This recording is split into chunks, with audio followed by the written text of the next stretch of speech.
Discovering who you are. This is Shaykhibrahim, and today I'm going to talk about who you are and how to find it. The process of learning who you really are requires several tools. The intention of knowing yourself, a guide who's been there and back, knowing how to stop your brain from overfunctioning, patience, understanding that this is a lifelong process, not a destination, and learning to trust your inner and outer guides. Your inner world is unique and has its own territory, its own language, its own symbols and people. When you first start on this exploration, you are in an unknown land. Much of what you are going to encounter will be confusing, strange, and yet it's all yours. The first foray into this new world will be unprecedented and idiosyncratic. You will need to come here many times to begin to assemble and create the map that's necessary for you to explore this bewildering landscape. Now, even though it will be baffling, you need to find a way to accept what you see and experience it as it is.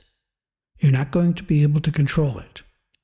What's going on is that you are learning who you are through connecting with your heart, also known as your true self, also known as the Tao, the divine, or Allah. So, you're learning and mapping an extraordinary territory. Now, you can wander around, of course, for as long as you want.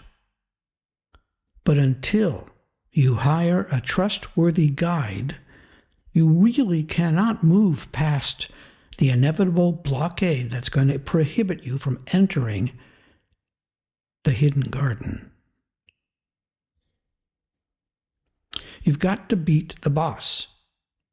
And you cannot do this without preparation and help. What we're going to do is to unify all the various trillions of cells that make up you and your body. There are millions of sensors, pre-wired responses that have been implanted from your upbringing, from your family, from your school, from your friends, and from your culture. We're opening the hood or bonnet of our vehicle to see what and how it runs. Much to our surprise, we find crossed wires, fried fuses. The fuel is wrong, and the controls don't work properly. It's quite a miracle it even runs at all. The realization whacks you over the head. The whole bloody thing needs repair, inside and outside. It requires an entire overhaul. You will need to examine each of those elements to figure out what part of it is you and what part of it is not you. To begin this process, the first thing you need to learn is how to stop your mind. It's already probably working in high gear, meaning you're dealing with all the aspects of living in this world of education, support, relationships, and appearances, and trying to remain patient and content. And that won't happen given that you are so wrapped up in appearances and expectations that you've forgotten how to be happy with what is happening right now. You have trained your brain to figure out how to survive the best you can. But garbage in, garbage out.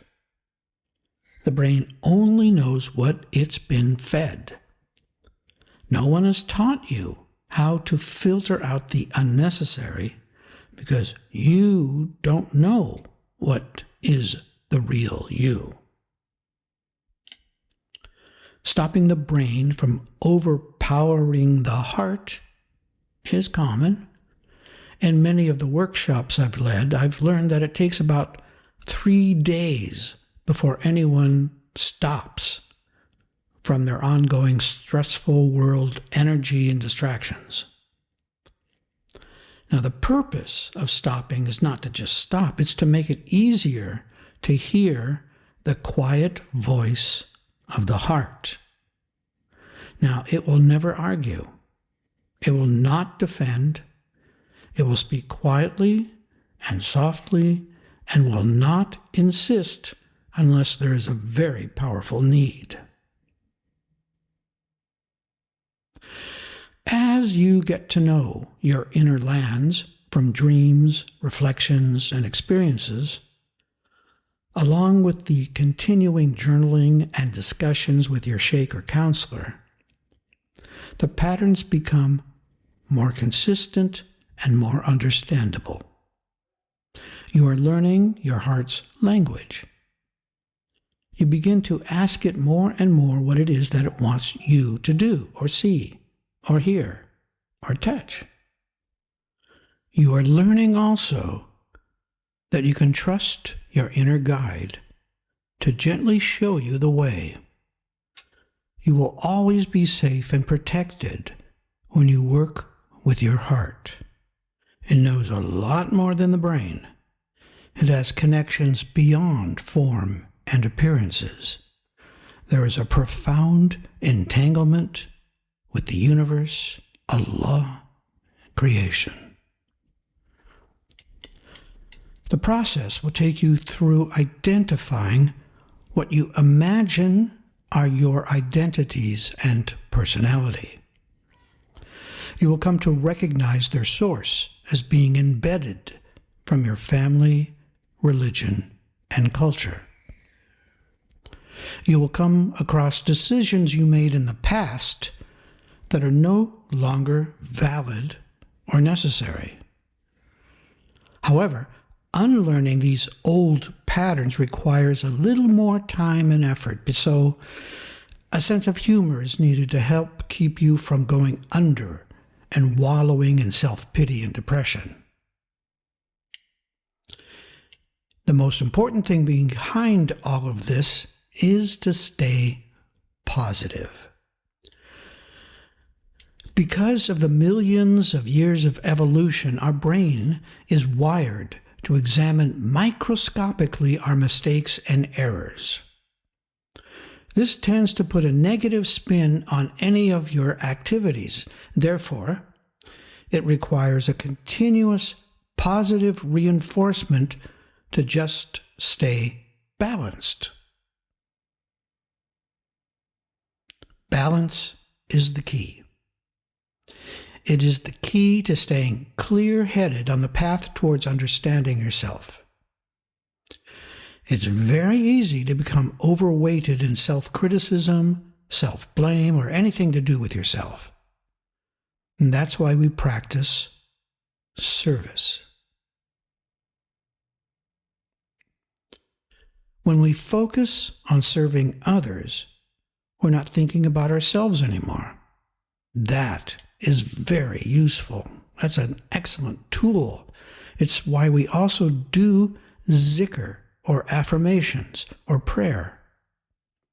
In our thinking process, the default is always to resolve to this me and my situation viewpoint, opinion, and concerns. We need the tools that help us stop thinking about ourselves all the time, because the goal is to get out of the way and let the heart manage things. The process of learning to trust your heart or inner guide is to not let the brain return to its default programming of meing. Your responsibility is to stay on top of it and have a solid strategy of what you're going to do when you fall back into the "it's all about me" problem. You will also begin to notice that the lessons that come to you are specifically designed just for you. And when you shift your focus to being observant to what is really happening, that's when you graduate to the next level. And the next level, and the next level. There's no final destination. Allah is infinite. Learning has no end. What a remarkable moment to be alive and aware of the love that makes this so. Thanks for listening. This is Shaykh Ibrahim. Let me know if you have any questions. Salaam Alaykum.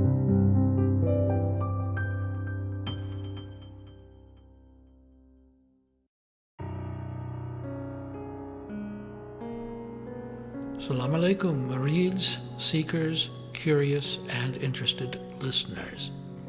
We appreciate you and are happy to share our Sufi message. Your donation will help support our Sufi Center in Sydney, where we do zikr, sohbet, spiritual counseling, and healing services. We believe the message should be free, but it costs equipment, rental, services, software, and hardware to get this to you. So thank you for choosing our podcast among all the millions available. If you go to our website, ansarisufiorder.org, you will be able to donate through PayPal whatever you think this information is worth to you. Blessings and love, the Australian Ansari Sufi Order.